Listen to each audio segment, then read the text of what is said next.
Hey, what is up, phone dogs? Beau here, and this is the BLU Studio Mini LTE, the fourth and final device to receive the LTE upgrade.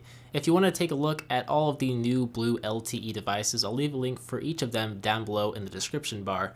But the BLU Studio Mini LTE is sort of on the low end in terms of specs. I mean, it has a 4.5-inch IPS display, quad-core Snapdragon 400 processor with 1 GB of RAM, 5 megapixel rear-facing camera, 4G LTE, a microSD card slot, which is nice, and Android 4.3 Jelly Bean. It's been a while since I've used a Jelly Bean device. But we can get inside this box by simply sliding off the top cover. We will find the Studio Mini LTE wrapped up in a little bag, which I will set off to the side for a moment. Directly underneath that is an 1850 mAh battery pack. Below that is a cover for the BLU Studio Mini LTE, which is always nice to see included here in the box. There's the standard microUSB charging cable included, along with a pair of earphones that sort of resemble the older Apple earphones. And there is support for a mic, so it looks like you can make calls with these. But besides that, there is a wall wart with a USB port on the end of it to aid the microUSB cable to actually charge the device. There is a standard BLU user manual below that, and an included screen protector here as well.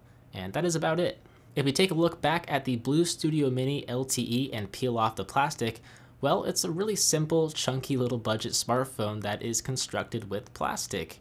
There's the volume up and down controls above the power sleep on off button on the left hand side. Nothing on the right hand side. There's a 3.5mm headphone jack and a micro USB charging port up top, and then nothing on the bottom. There's a VGA front facing camera on the front, the 4.5-inch IPS display I mentioned earlier, and capacitive touch navigation buttons down below for the menu, home, and back commands, and that is about it here on the front. The back is home to a 5 megapixel rear-facing camera and flash, the BLU and 4G LTE logos, and a speaker grille, and that is about it for the back. It's very similar to the other BLU devices I reviewed.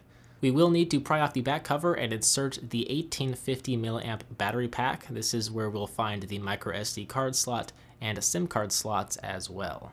But the device as a whole appears to work well for a $120 smartphone with LTE. The display is really nothing to boast about, but it's fairly bright and vivid.